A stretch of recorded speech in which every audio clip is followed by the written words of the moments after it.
A Search for God, Book 1, 1942, compiled by Study Group Number 1 of the Association for Research and Enlightenment, Inc., Virginia Beach, Virginia. Table of Contents, Book 1. Introduction. Preface. Meditation. Lesson 1, Cooperation. Lesson 2, Know Thyself. Lesson 3, What is my ideal? Lesson 4, Faith. Lesson 5, Virtue and Understanding. Lesson 6, Fellowship. Lesson 7, Patience. Lesson 8, The Open Door. Lesson 9, In His Presence. Lesson 10, The Cross and the Crown. Lesson 11, The Lord thy God is one. And Lesson 12, Love. Introduction. This book changes lives. Since 1931, individuals have been meeting to discuss, debate, and apply the material contained in this volume. Since that time, literally thousands of groups and tens of thousands of individuals have found answers to questions that they sometimes could not even formulate. The information has positively affected lives worldwide. A Search for God, Books 1 and 2, were written to be helpful to individuals from all walks of life and all religious backgrounds.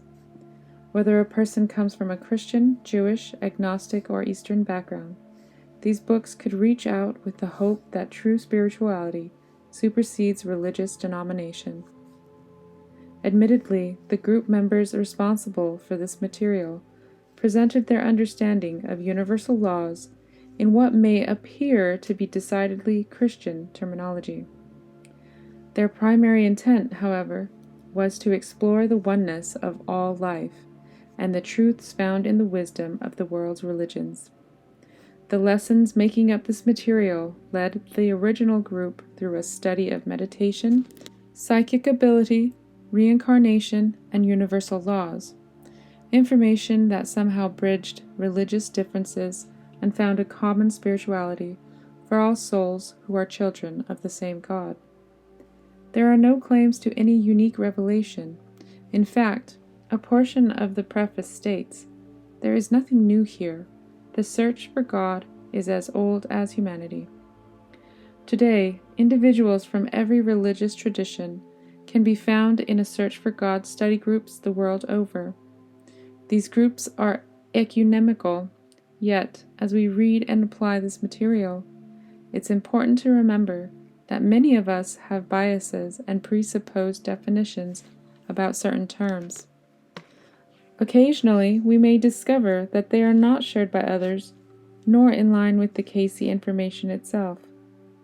One key to working with a search for God is to be open to the concepts and insights of others, and not become frustrated by the terminology used by a group of individuals who, more than 50 years ago, stated their insights in a language they could best understand. The origins of A Search for God deserve special attention. In September 1931, a group of ordinary people had a meeting with Edgar Cayce, one of the world's most notable clairvoyants and mystics. The meeting was called because the members wanted a new challenge. For several months, they had been studying the great religious traditions of the world. Now they wanted to work more directly with Cayce's psychic information. Some wanted to become more spiritual, others to know if they, like Edgar Cayce, could develop psychic abilities. A few others decided to be of service to a troubled world. But all members of the group hoped to discover more meaning and purpose in their lives. In the first psychic reading to the group, Cayce offered a promise. If they were sincere in their desire and commitment, they could give the light to the waiting world. The group members made a covenant with one another and promised to follow certain disciplines to enhance their work together. They would meditate every morning in their own homes, conscious of the fact that the other group members were meditating at the same time. They would faithfully attempt to apply these lessons on spiritual laws suggested by Cayce's psychic information, share their own discoveries about the material with one another, and be attentive to insights and inspirations that came to them individually in meditation. They would submit questions about their own progress, as well as questions on the lesson material to Cayce's psychic source. They would attempt to live what was being studied and to record their personal experiences for possible inclusion in the text they would write. They would not move on to the next lesson until each individual in the group had learned, understood, and applied the lesson being studied. This final pledge led the group into an extraordinary commitment of time and energy. The series of 24 lessons outlined by Edgar Cayce took the group 11 years to apply and compile. Each lesson required an instructive essay that combined a summary of key principles along with brief reports on how group members had worked with the material. Cayce's promise that the group would become a light to the waiting world was fulfilled. Study Group Number 1, as they called themselves, went on to author this book, A Search for God.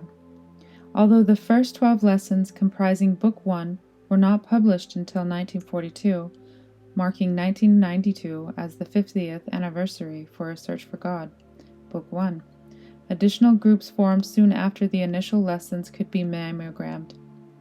The remaining 12 lessons, comprising Book 2, were finally published in 1950.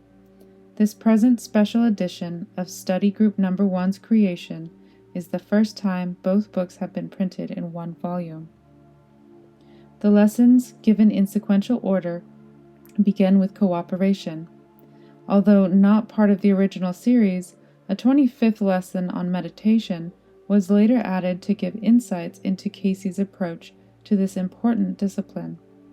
According to Cayce's instructions, it was placed in the beginning of Book 1. Working creatively with A Search for God is much more than simply gaining knowledge of spiritual principles. Instead, this material must be applied, understood, and even lived so that we can move beyond mere intellectual knowledge about concepts into a true awareness of universal laws operating in our daily lives. When A Search for God is approached from this perspective, it can truly facilitate lasting, meaningful personal change.